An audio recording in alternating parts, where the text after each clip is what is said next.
welcome back to Ledger Pulse. What if the recent crypto pullback wasn't the start of a crash, but the final shakeout before the next major move up? Because right now we're seeing something that historically only happens at one point in the cycle. Retail is turning bearish, institutions are calling a bottom, and real-world adoption is accelerating fast. And when all three happen at the same time, that's when opportunities are created. Before we begin, this is not financial advice. On this channel, we break down crypto news, trends, and market structure to help you stay informed. Always do your own research before making any investment decisions. The recent crypto pullback wasn't a warning sign, but actually a confirmation of strength. Because right now, we're seeing something very interesting. Retail sentiment is shifting bearish. Major institutions are signaling a bottom. Governments and financial systems are accelerating adoption, and historically, this exact combination has marked key turning points in the market. So in this video, we're breaking down why the dip looks like a classic bottoming structure, what Goldman Sachs is seeing right now, how Coinbase is pushing crypto into real estate, why regulation is actually bullish, and how global adoption is moving faster than most people realize. Let's get into it. So let's start with the psychology of the market, because right now, sentiment is the biggest clue. We're seeing a shift across recent posts. Here we have sentiment. So when there's less excitement, more caution, more people expecting downside. That's what we're experiencing currently, right? When just a few weeks ago, everyone was bullish. People were calling for higher prices. Momentum felt unstoppable. So the tone has changed, obviously, right? We're all feeling it. And this matters because markets are driven by emotional cycles. This is how it typically plays out. At the top, confidence is high. During corrections, doubt creeps in. Near the bottom, fear dominates. After the bottom, accumulation begins. And based on what we're seeing in the post right now, we're somewhere around the end of fear into accumulation or accumulation. One of the key insights highlighted in recent posts is this. When you see words like bounce, recovery, buying, moon, it often signals late-stage optimism. But when the language shifts to dip, pullback, rejection, crash, bloodbath, that's when markets tend to bottom out. Why? Because by that point, most sellers have already sold, weak hands are out, and downward momentum begins to slow. This is where smart money starts accumulating. That's exactly where you want to be. Not when things feel easy, but when things feel uncertain. Now let's talk about the recent dip, because this is where most people misread the market. They see red candles and assume this is the start of something bigger to the downside. But in reality, this looks a lot like a textbook correction. In every strong market cycle, price moves up aggressively, it becomes overheated, then it pulls back to reset. And that reset is necessary. This recent pullback likely did three important things. Flushed out over-leveraged traders, reset funding rates and sentiment, removed weak hands from the market.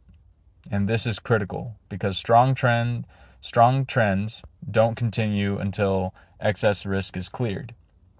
Think of it like pressure building in a system. If price goes up too fast, it has to release that pressure. And that's exactly what happened. So instead of viewing this as weakness, it's better seen as preparation for continuation.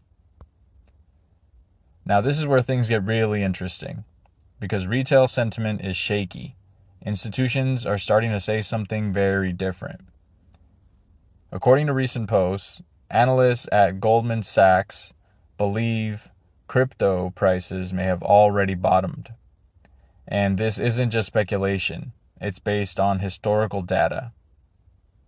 One key insight, the recent decline has reached typical peak to trough averages. In simple terms, markets tend to correct within certain ranges. And once those ranges are hit, the probability of reversal increases significantly.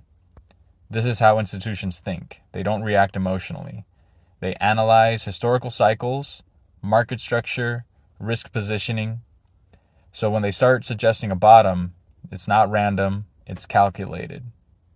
And here's the part most people overlook. Institutions accumulate when sentiment is still negative, not when everything feels bullish. Now let's talk about one of the most important developments right now, regulation. In a recent post from Cointelegraph revealed that Anchorage Digital has added support for TRON, but here's the key detail. They're a federally chartered U.S. institution. That makes this a major milestone because for years, crypto has existed in a gray area.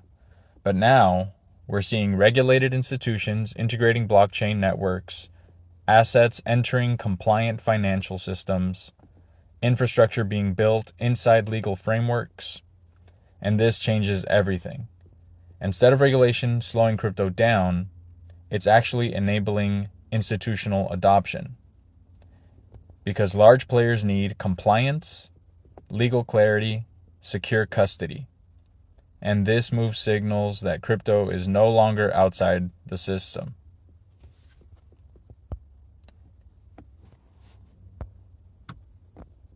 Now let's talk about adoption.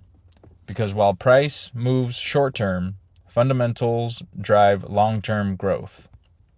A major development highlighted in recent posts, Coinbase is working with mortgage firm Better to allow crypto holders to use assets like Bitcoin and stablecoins, USDC for now, as collateral for home loans. This is huge because traditionally, if you wanted to use your crypto for something like a house, you had to sell your assets, trigger taxes, lose long-term upside. But now, you can hold your crypto and access liquidity. This creates reduced selling pressure, increased utility, greater financial integration, and this is how crypto evolves, not just as an asset, but as part of the financial system. So let's zoom out a little bit, because this trend is global.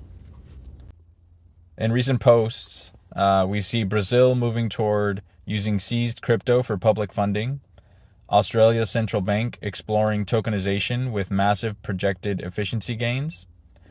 Tokenization alone could transform financial markets, ownership systems, settlement infrastructure, and central banks are actively exploring it.